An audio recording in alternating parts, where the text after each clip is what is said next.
Welcome, gamers, to this week's episode of Last Call Gaming. We're on episode number 233. Today is July 1st. My name is Craig Prowse, and joining me as we coasted through a nice, easy June, Mandrew Montemayor.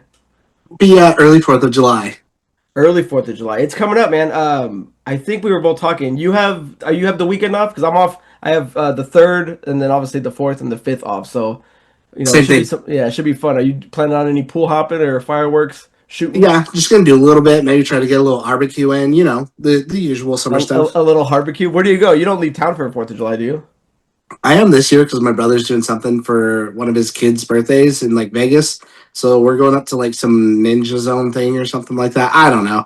He, yeah, I feel like he suckered me into it because he's like, oh yeah, they have stuff for your son there and blah blah blah. I looked, there's nothing there for a fucking 1 year old. Is it? Are you leaving Friday and coming back Saturday or Sunday? No, we're just going up that morning, and maybe after lunch coming back home. Oh, gotcha, gotcha. No, no, I'm So, not trying to spend the night in Vegas on 4th of July. yeah, dude, that's gonna be wild. Shane was over at Gino's house yesterday. I slept through it, but apparently they were launching fireworks and woke Sam up, and she was pissed, dude. But I did want to give a quick apology for how the break that we took. Again, it is nice to take a break sometimes, and this isn't more of a hobby that's fun for us. But over that time, we ran into a couple of things. One of them was Father's Day, so I did want to give a big shout out, obviously, to my dad and obviously to Mandrew's dad. Me, Gino, and Sam, Bianca, we went to a brunch with my dad, but I did want to give a shout out to a lot of our listeners that are dads and make sure that you guys all had fun. So I wanted to give a shout out to Ramundo, Denny, Chet, Casey, Cien, Matt, Randy, obviously Devin Collins, Chris from the Brothers Take. I believe he just had a baby. I'm not sure if Adam or Eric have kids, Happy so first. apologies. What's that? It's a happy first Father's Day. Happy first, yeah. Greg from Game Over Retro Games. Obviously, my brother Gino and our newest father Mandrew. So I wanted to make sure all of our dads that watch the show had a good Father's Day. Did you do anything fun for Father's Day? I said we went to brunch. We went to a champagne brunch at Riverside and got a little toasty. But did you have fun? What'd you do? Technically, I cheated. It's my second Father's Day because my son was born like just before Father's Day last year, so I Ah. got to skate one in. No, I we just hung out at home and was just gonna like say, what made do a you buy good you? dinner. We just hung out at home, just made a good dinner. I didn't feel like going anywhere. I just wanted to have like a nice, quiet dinner, like just hang out with my family and just had a good time. There you go. That's what it's all about. I also wanted to give a shout out to my cousin Augie and his wife Dominique. Yeah, Congratulations. they just got married, and one of the days Andrew and I were going to record, well, I ended up having to go to a wedding dinner, which was awesome. I saw a bunch of people that I haven't seen in a while. So I'm gonna say, even though we didn't get a chance to record, it has been a pretty fun June doing a bunch of stuff. So apology, guys, if we missed anything, but we're back on it today, starting in July, hopefully moving forward. Oh, and I also wanted to say, because the other day we were going to record too, Sam and I just had our 2 year anniversary.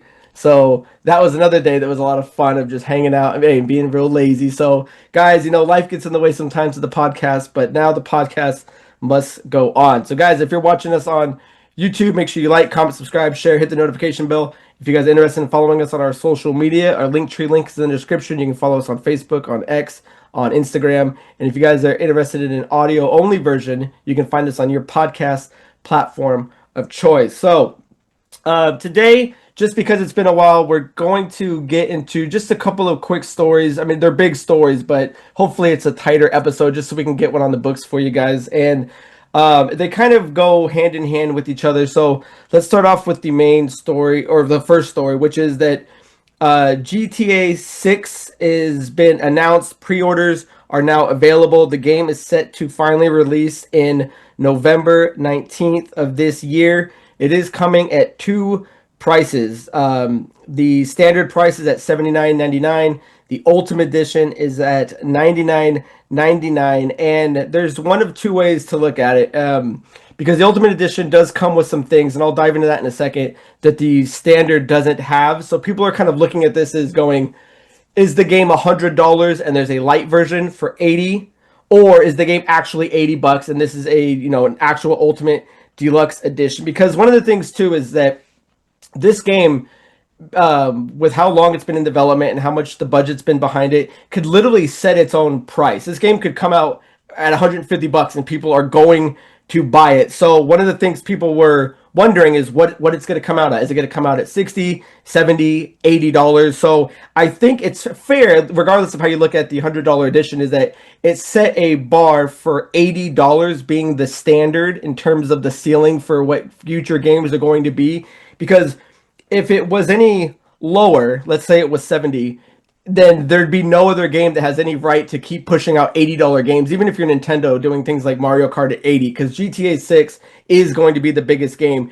And if it went any higher into an $80 price point, then you could see a lot of other inferior games, let's say, or games that maybe don't have the merit that a GTA 6 would, trying to push their luck. Kind of like, I think, didn't Outer Worlds 2 try doing I was something just about to similar? say Outer Worlds 2 Yeah. did that for a short minute. So before we get into what the $100 edition has, how do you feel, at least for GTA 6 launching at least the baseline at 79.99? Split, because this is the kind of game that I know like could warrant that sort of price, and it's hard to say like what in your mind sets that price, like time, quality, quantity, like, how long are you going to play this game? Is it just a game that makes a really good story? Like, is The Last of Us like one? Is that like an $80 game? You know what I mean? So it's Yeah, hard. $100. It's hard to say from my own personal opinions. I think this game could launch at 80, and it's kind of fine because I know what they're doing and I know what they're capable of.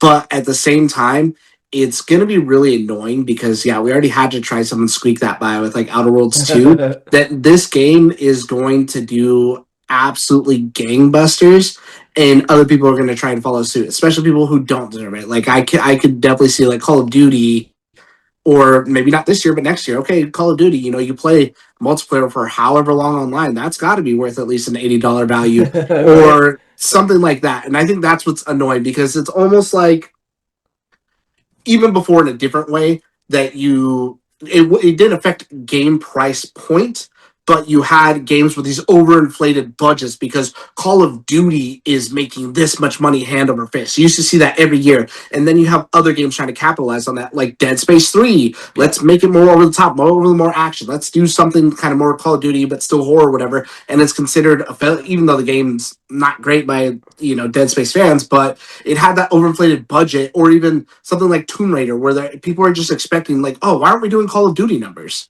Right, yeah, well, I get that. So yeah, so with that being said, the $80 price point came out, and what's got people kind of ruffling their feathers is that there's a $100 version that's called the Ultimate Edition, and some people are looking at this as going, it's, this is the standard game. This is the $100. The price is 100, and if you want a light version, there's one for $80. So I just want to go over real quick what's in it, because I didn't really see an issue with it. A lot of it's cosmetic stuff, but there is a point where you get certain things that One are thing. unlocked. Yeah, that are only in, and I'll get to that in a second. We'll go over that. So, the Ultimate Edition, if you get the pre-order bonus, which Andrew, we got to make sure that we do before time runs out. All pre-orders, including the Ultimate Edition, receive the Vintage Vice City Pack, which includes the 55 Vapid Stainer sedan and the retro outfits and hairstyles, exclusive weapon patterns. So that's going to be available to everybody as long as you do the pre-order. The Ultimate Edition has exclusive vehicles: the 95 Grotti Cheetah, the Dinka Enduro, the Crest Kayak, the Vapid Ganado, the 67 Vapid Dominator Buggy, and the Shih Tzu Squallow. So again, if you're missing out on cars, I don't see a big issue.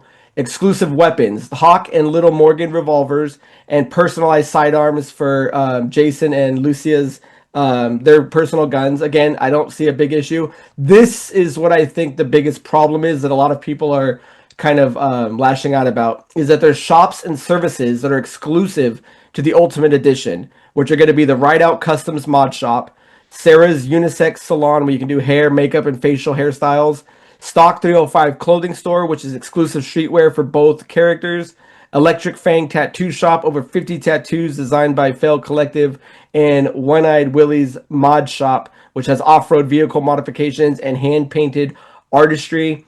You also get exclusive missions and activities for PTT, Youngin's Illegal Goods Store, and Classic Car Collection. And then we go back into apparel and cosmetic bonuses that are going to be Vice City style, Good Time gear, and Ganado retro build. So I was perfectly fine with it up until it started saying there's going to be services in the game that are not available to you, and you can look at it. So, Adrian, is it kind of a Trojan horse where it's like get the 100 for $20 more? This is the real game, or do you think that the $80 version is the real game? This is a Ultimate Edition, or do you think there's some fandangling going on here? I think it's like a little bit of both. I don't It think you're feels going like to a be little like, bit of both, right? Because I yeah, can feel it from both sides. So I agree with you. yeah, it's just hard to say. I guess it's going to be hard to say until you can like really see the extent of like what these services are, because they just mentioned it, and on paper a lot of it just sounds like cosmetic. And in my mind, kind of what I was thinking at first is like, okay, maybe there's an extra store that's like, I don't know, maybe in this section of the map that's more convenient to hit up versus driving to, like it's a 5 minute drive versus you would have had to make a 15-minute drive, Yeah. whatever, to the other side of the map to get something of like a similar quality. So I think it's hard to say, but I think a lot of that stuff should have just been like the pre-order bonus. Like, why even charge 100 for it? At that Yeah. point, because this game, you already know that you're gonna make however much money. That it's just like, especially because all the stuff's already in there. So that's, I think, the harder part maybe for people to see. Because at least if it's like, I don't know, like DLC or something like that, like it's not like pre-downloaded. Like I'm sure in this game, it is in there that I cannot just walk in and access it. Is the Yeah. more like frustrating part because it's just there. So all you're doing Yeah. is just like moving an invisible wall for me. Yeah, and one thing too. It would have been interesting if you paid the extra, maybe you get it earlier, and maybe you don't get that until you beat the game or something like that. But Right? it's one of those things too where it's like then the game should have just been 100. I'm not sure why there's this big difference. I think it is to just say standard. I think they're coming out saying standard edition is going to be 80, so we want to make sure we're keeping that price. But and I kind of agree. Maybe the real game is at 100 because, and I guess I'm also not. As long as they do, if you buy the $80 version, as long as you have a chance to somewhere in the menu, you can upgrade if you want. If you're like, hey, you know what? I do Yeah. want the nail salon. I do want the car shop. I'll upgrade to the $20 down the road. But I think it's clear that the $100 version. I mean, what's $20 more? Especially if like you're like Andrew and I, where our Xboxes can split the game. I mean, what's another $10 really for us going 50-50? So we're definitely getting the Ultimate Edition, right? There's no reason not to. Yeah, and I kind of understand the argument. To people like, oh, it's just expensive. I can only get this many games and whatever. And I can understand that, but at the same time, right now, anyways, in its current state, gaming is like a hobby. So if $20 is the make or break for you at this stage, and again, that's going to sound like a dickhead thing to say, like a first world problem, but maybe you should be focusing on other stuff versus gaming. If $20 is your absolute make or break, versus I understand the wariness of like, okay, well, at what point do we start getting priced out of our hobby? Yeah, and that's the thing too. It's like I mean, as much as you can kind of see it maybe being backhanded where it's like, "Oh, this is the real game at 100." It's like they could have made that 150. So, for being a $20 difference, I think it's enticing enough for anybody that was going to get the standard to be like, "Okay, what's 20 more bucks?" So, it is kind of shady. Maybe they should have had just one version that's the $100 version because it would have sold anyway, They but should have just done it at 90 in between. oh, and just make it all one package. Yeah. I mean, Yeah, I think that would have been like way less shit talking. yeah, definitely. So, because with shit talking being followed, unless there's anything else you want to say about the price. Kind of relating to the price in a way is Sure. it's interesting to see again this game is launching only digital, that it's launching at like the price of what a game would be. So that it's, we've heard for years tons of times like, oh well, digital games should be cheaper because manufacturing costs of this and that. Okay, well here's just another example of like, okay, well it's not. So like, is that it, or at this point is it just greed because they're used to that now? Because now they're, if you go buy this game at a store, which is a weird concept. I mean, Nintendo's, I guess, already been doing it, but now like one of the big, it's gonna be the biggest game of all time. Like, the last biggest It's game of all it's not even going time. to be the biggest game. It's going to be the biggest piece of entertainment ever. Yeah, and the last time we had that was the last time one of these launched. Is To what it's gonna be 2013 GTA 5, right? is I was looking online and just reading it. Other people are saying like, oh, I work at GameStop, or I work at this place, I work at that, and this was our goal, and we're well under our goal because it's digital only. So people aren't going to come in and just buy this just to have a box. It's going to have a Well, digital yeah, code. let's get into that then. Let me read off this header and then we can kind of dive into the digital aspect of it because, like Andrew's alluding to, is that the bigger thing that kind of got people pissed off was that GTA 6 is going to be no disc version at launch and currently no plan later. Rockstar Games has confirmed that GTA 6 will not be released on a physical disc at launch or in the months after. The game is a digital only release on the PS5 and Xbox Series X and S, launching November 19th, 2026. So, what's in the physical box? The standard edition comes in a retail box with a single-use download code inside, redeemable on the PS5 and the Xbox. The Ultimate Edition, digital only with extra in-game content and bonuses. The code unlocks the game on launch day, November 19th, with preloading starting on November 12th. And they're saying, why no disc? An industry analyst and Rockstar's own strategy point to several reasons, which I'm not sure if I buy any of them. Preloading allows Yeah, box buyers to download the game before launch, speeding up availability. Oh, see, actually, I do, because I think this is the main reason. Leak prevention. No physical media means no risk of early distribution. So I retract my statement. That is the reason why Rockstar needs to have this because, like I was saying earlier, this isn't the biggest game of all time, which it is. It's the biggest piece of entertainment ever because a lot of people kind of like it dwarfs sports, it dwarfs movies because we can look at movies like Avengers and be like, oh man, it made $2 billion, and we think that's really great. Grand Theft Auto 6, which had an estimated development and marketing budget of $1 to $2 billion, as soon as it went on pre-order, has officially surpassed 39 to 40 million pre-orders, generating an estimated $3 billion to $3.2 billion in revenue ahead of November 19th. This game made more than any movie ever, and no one's even fucking played it. It's made think about that, Mandrew. It made $3.2 billion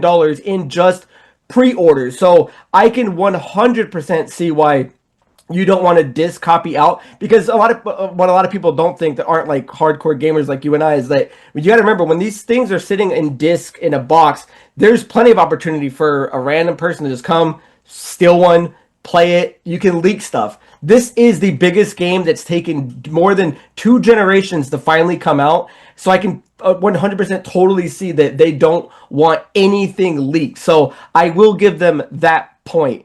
The other two things are saying revenue control eliminates secondhand resale markets, which can undercut prices, and cost savings, which avoids manufacturing and shipping physical discs. So I mean, the only thing I really back up is that leak prevention. The only thing I'm a little upset about is because a lot of people thought that when the game comes out in November, the physical copy was going to come out in December. And so far, from everything I've read, unless you've read something different, is nah, they've kind of nixed that. There is no physical copy, at yeah. least in the near future. So I'm sorry. So if you want to keep going on the no disc version of it, keep going with your thoughts, or how do you feel about the leak prevention, or at least the way I stand on it?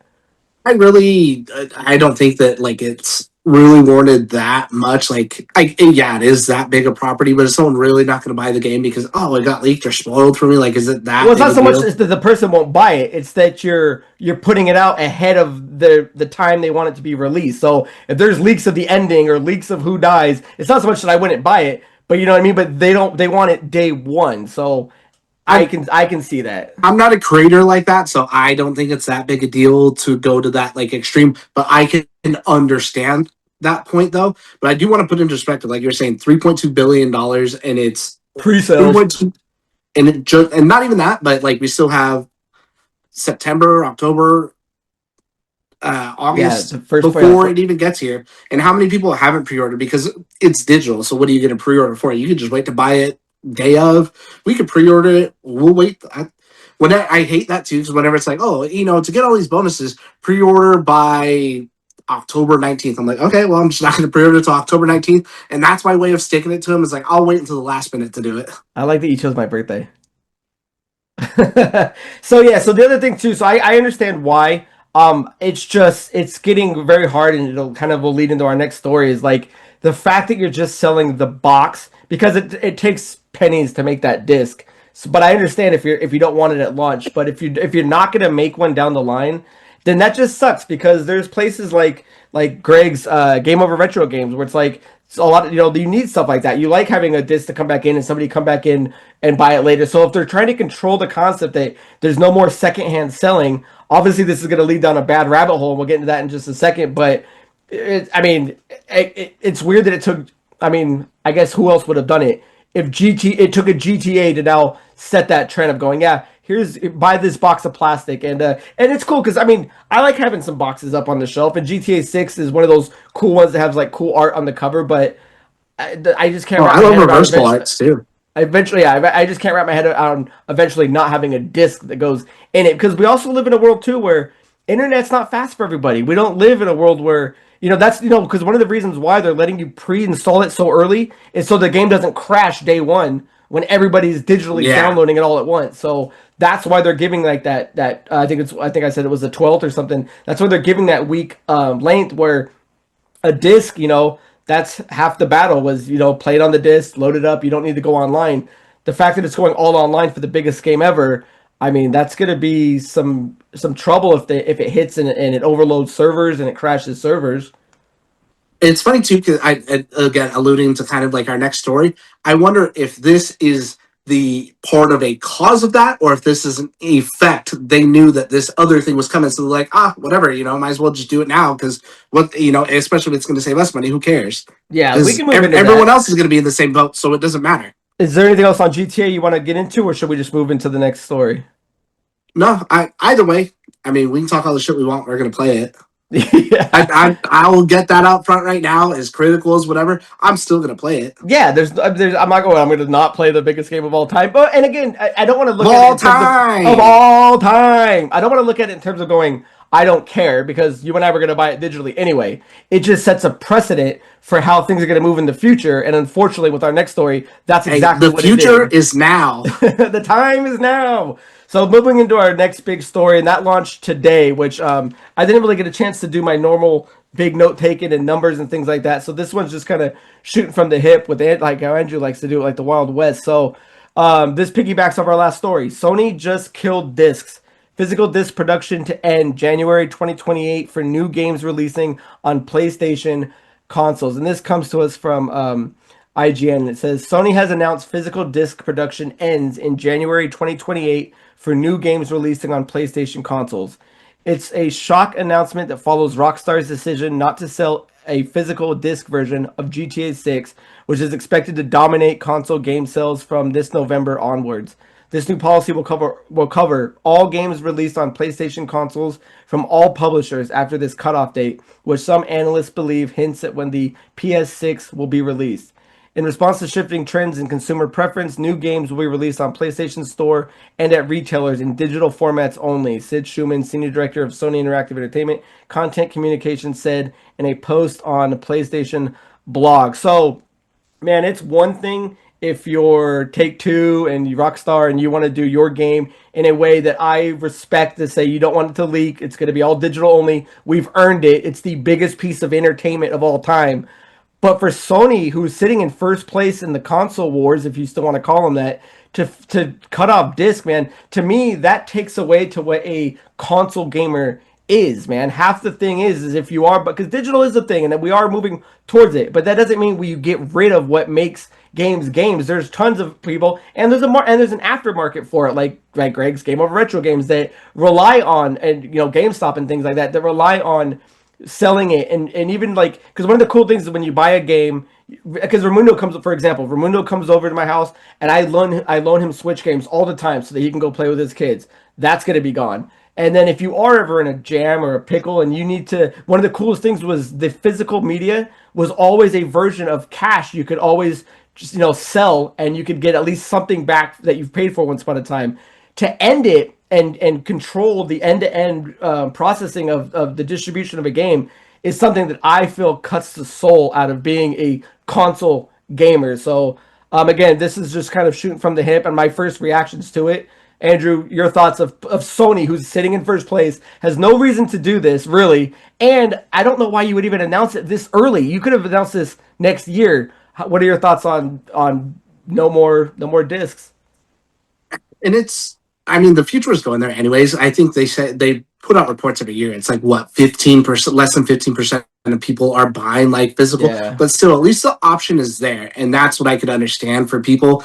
And for anybody that's like absolutely shocked, it's just like, I mean, this is where it was kind of going anyways. We would have gotten there, and now I guess just we're there sooner now. Someday came suddenly, I guess.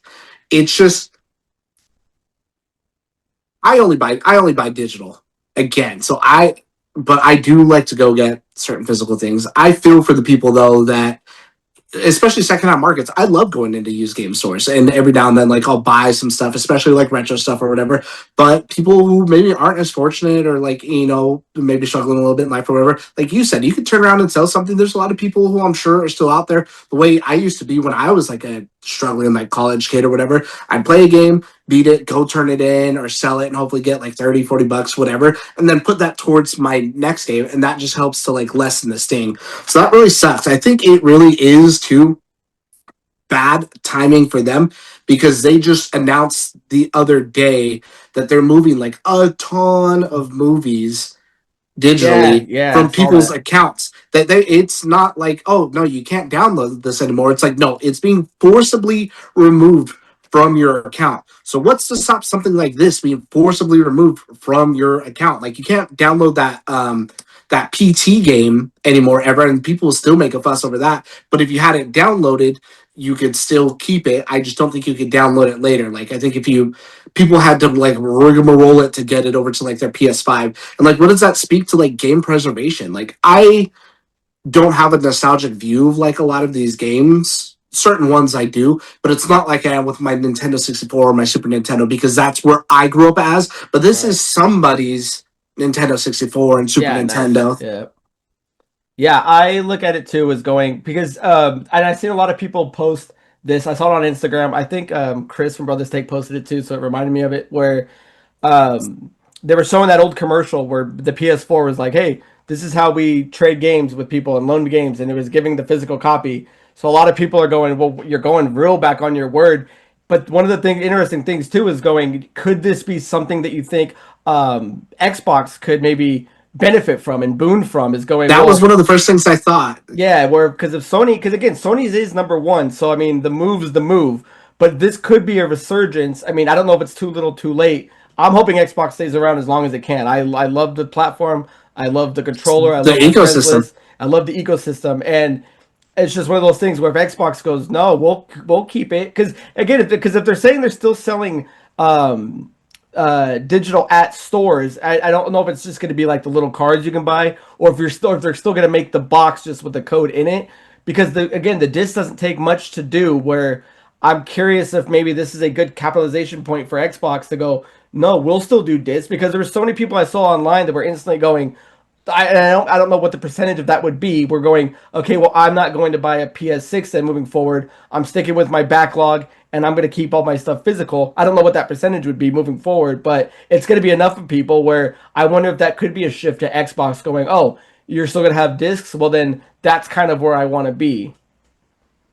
It's a weird concept, I guess, but I understand. But I saw a bunch of people like that online too, saying like, "Oh, well, I'm not going to buy a PS6 now because of whatever. That I'll just play on my PC." And it's like, okay, but you don't own the game physically on PC either. You're digitally downloading it. You don't go to the store and buy like a PC whatever copy of the game. So it's the same thing, just somewhere else. So I never looked at Xbox again as like, oh, I can have my nice physical collection. Like, no, I play Xbox because I like the ecosystem. Like, that's where my achievements are, my friends are, whatever. Like, I'm deep into that ecosystem. That's what does it for me. So it's like, if they cut out physical, again, we buy digital. It Yeah. would suck, sure, but I would still get the next console.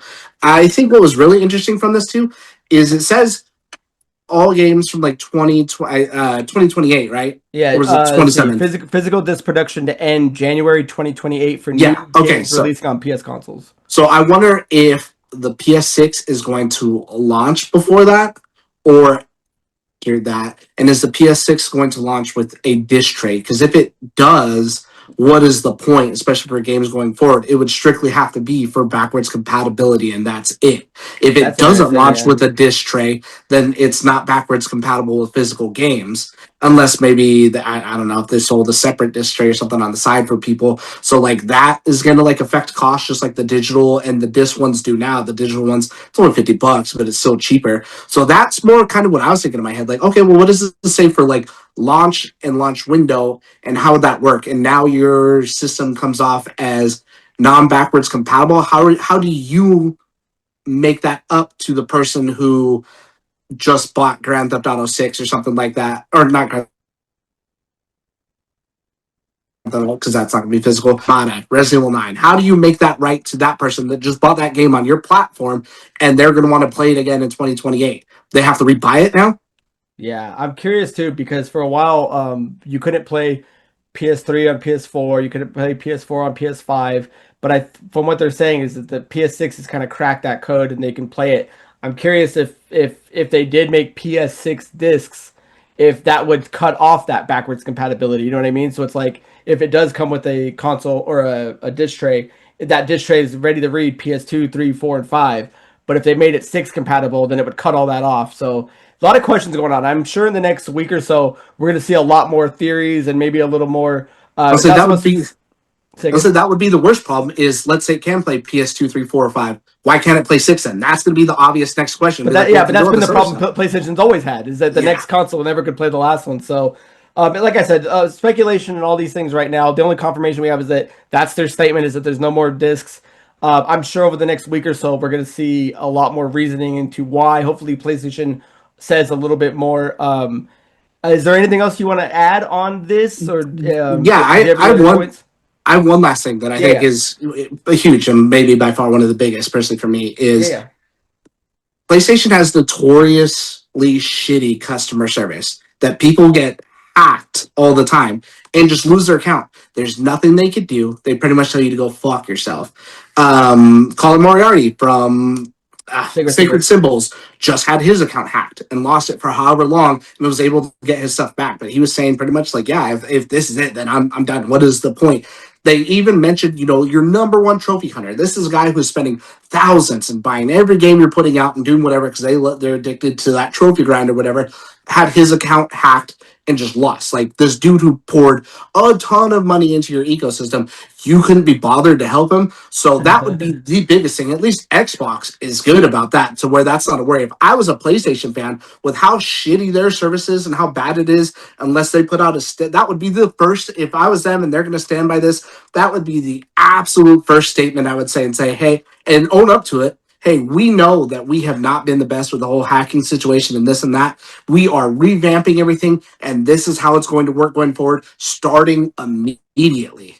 Yeah, no, That's the that's a good only point. way you get faith in people, because there's no way I would put money into that ecosystem knowing that at the drop of a hat it could randomly get taken by somebody, and worst comes to worst, the account is just outright banned. They don't get to use it, but I don't get to use it. Now it's just sitting there and it's a dead account, or this guy's just using it and that's it. I'm just fucked and there's nothing I can do. Yeah, all digital world when has that issue where once it gets cracked, man, you're screwed. So yeah, no, that's a good point. Yeah, I mean, I don't know. Again, we'll see more as the next week coming out. Hopefully, maybe next episode we can go off the top and kind of see where it landed. But I think that's all I kind of have for it. Is there anything else you want to add? No, that was my last big one.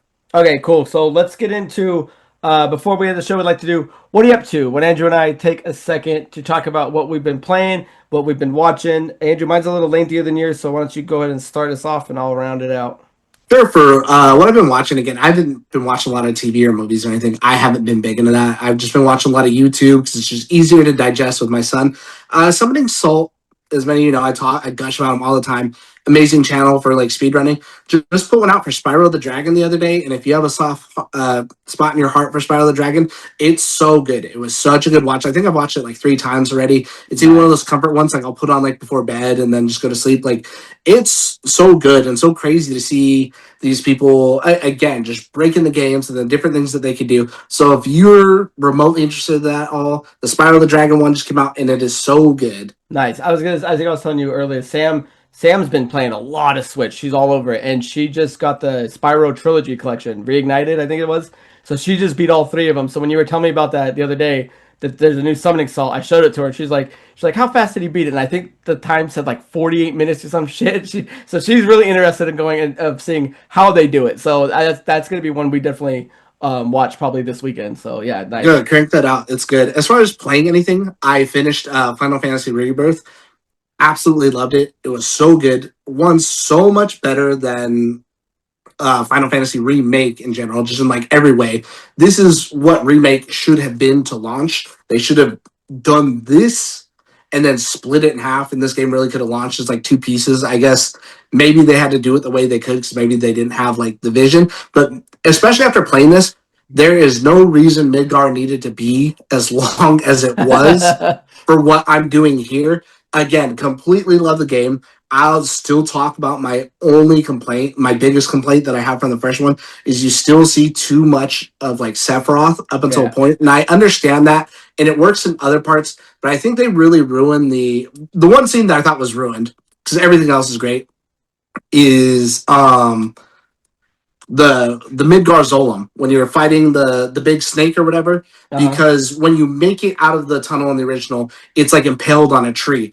And this is something that was like kicking your ass and that you should have been able to beat. You have to get the chocobo to get past it or whatever, because otherwise it's absolutely going to wreck you unless you sit out there and grind. So it's a testament to like Sephiroth's strength. And they come out and they're like, did Sephiroth do this? Like, that's the big thing. I even remember as a kid playing that and I'm like, wow, dude, like this guy must be strong because I couldn't even, that thing was annihilating me. And then when you play this, like you kind of fight it, and then like he does like a little windstorm thing that kind of like impales it, and it's like, why can't you just keep it? The original was so good because it set up that illusion of why he's so that he is just so strong. But either Oh. way, loving it, super excited for the next one to finish it up. And then I've moved into Final Fantasy VI. I think I'm about halfway through. I know a lot of people put this as like their top, and maybe it's because I played everything else first that I mean it's the top out of the older ones, but for me, there's no way this beats out like 7, 8, or 9, and those are below like 10 and 12 for me. Okay, yeah, I remember beating six on my phone. Oh, well, played it on the Super Nintendo way back in the day. I remember beating it on my phone when I was working at Boost, because I had those emulators. But yeah, I'm still. Oh, you're all set. I don't want to move into mine if you're No, okay. it's good, and so I'm just cruising through that. Nice, yeah, because I'm playing Final Fantasy 4, so I'll get to 6 eventually. So, as far as what I'm watching, I did want to give people a reminder. I've started some of them, but I haven't finished them. The new season of Vox Machina is out on Amazon, so make sure you check that out. The new live action Last Airbender season 2 is on Netflix, so make sure you check that out. And then starting today, the season 2 of X-Men 97 is out. So if you're looking for something to watch, Mm. dude, check those out. And I think X-Men 97, Netflix has all of them. Vox Machina, all episodes are out, and X-Men 97 dropped 3 episodes, so you got plenty to do. As far as what I just finished watching was Spider Noir, which was amazing. It's an 8 episode Oh, I live didn't know action. that came out. Oh no, dude, yeah, all episodes are out on Amazon. It's on Amazon, I believe. Yeah, Amazon Prime. And when it dropped, all 8 episodes are out. They're about 40 minutes long. What's sick is you can watch it in black and white, or you can watch it in color. So it gives you two I would just options. watch it in black and white. Well, I watched it in I did black and white first, and then I watched it in color because I wanted to see how the color looked, which it's amazing. But for me, I finished it in black and white. I think TK was telling me that he liked it in color, and I think Dante was saying that he liked watching it in color better. But for me, the black and gray was fantastic. The show is praised for its stylish 1940s gumshoe aesthetic, strong supporting cast, and Cage's wild, eccentric performance. Dude, Nick Cage nails it, dude. He's so good, and it was a perfect timing because we just beat Mouse PI, so it just kind of fit in that vibe. So if you didn't know it was out, definitely check that out. It was great. As far as what else I watched, I just watched the He-Man movie Masters of the Universe, which was the 2026 live-action movie directed by Travis Knight, starring Nicholas Glatenzine. But it's considered to be a box office bomb. The blockbuster struggled to find audience, Oh, grossing around 110 million globally against its estimated 170 and 200 million dollar production, which is so unfortunate, dude. Because me, Gino, Josh, and Grayson went to go watch it. We were the only ones in the theater at the Avi. I bought two He-Man popcorn buckets. Dude, it's fantastic. I mean, I loved it, and I I'm heard not even Jared gonna Leto's get. great. Dude, Jared Leto steals the show, dude. I Because he's heard. he's so serious at some parts, and then he's such a goofball in other parts, dude. Like him just laughing and dude, I can't give it enough praise. I thought it was fantastic, and I'm not a big He-Man lover, but I thought the movie was great. They were saying that because of the flop, there was no um, because it does end with a post-credit scene that is I thought pretty cool. I won't give it away, but it leads. There should be a number two. They were saying that got axed, but from what I've been seeing, and it's kind of back and forth, is that they still might do a number two, which I really hope they do because it also means the Thundercat movie has better chances. Which I think the Thundercat movie is going to be animation though. As far as what I've been playing, I was telling Andrew I finally picked Pragmata back up again because I was taking a kind of a big break from gaming. Nothing was catching my eye, but I've been waking up earlier in the morning and I was playing Pragmata in my office before I work. And dude, it just reminds me of how good video games are, man. And I was telling Andrew I just beat the lunar worm thing, and I just got Diana up and running again. I got some new abilities. I kind of wish I didn't want to restart the game, but I'm like, man, I wish I would have known a little more because I would have invested my points and my abilities a lot differently than I kind of did in the beginning. I was doing a lot more guns in the beginning, and in retrospect, I would have done a lot more of the hacking and the ability to add more um, abilities like I'm trying to remember what they're called, but you can have up to 5 spots. Right now, I have three, and before I ended it, I just bought two more, so I think I'm all set on that one. So Pragmata is awesome. Hopefully I can beat that tomorrow morning because I think I'm on the last stretch. But I also just bought and beat at least one version of this new Star Fox game on Nintendo Switch, which launched on June 25th, 2026. The title is the cinematic reimagining of Star Fox 64, priced at $49.99 on Nintendo eShop and $59.99 for the physical edition. Um, you could beat it in about an hour and a half, which is what I did. I played it on easy just to kind of run through it, see how it is. And I was talking with Casey, and a lot of people are looking at it too. You got to make sure if you're buying this for your kid, you got to remember that this game's meant to be played multiple times. There's multiple endings. There's different paths you can do. Yeah. So I definitely plan on playing it at least one more time and choose an alternate path that I did. And then I want to bump up the difficulty because you can walk through easy. So I kind of want to do the next one a little bit harder. And I haven't had a chance to do the online mode yet. So I'm hoping I can get with Casey and we can kind of play that. So Star Fox was a great game. And I think buying it online for $50, I think it might have been better if it was 40 online and maybe 50 for the physical. But because Casey bought the physical edition, it got mailed to him. So for $60, unless you're really going out of your way to play the online mode a lot, to me it sounds a little bit high. But for $50 for me, two playthroughs and a little online, What about 80 perfect game. bucks?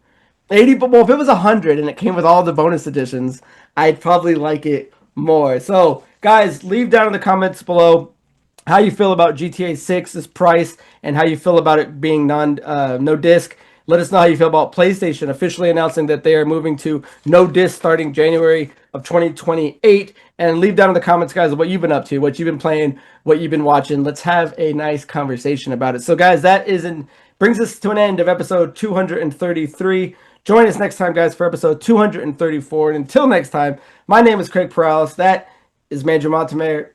Cheers. See you guys out there.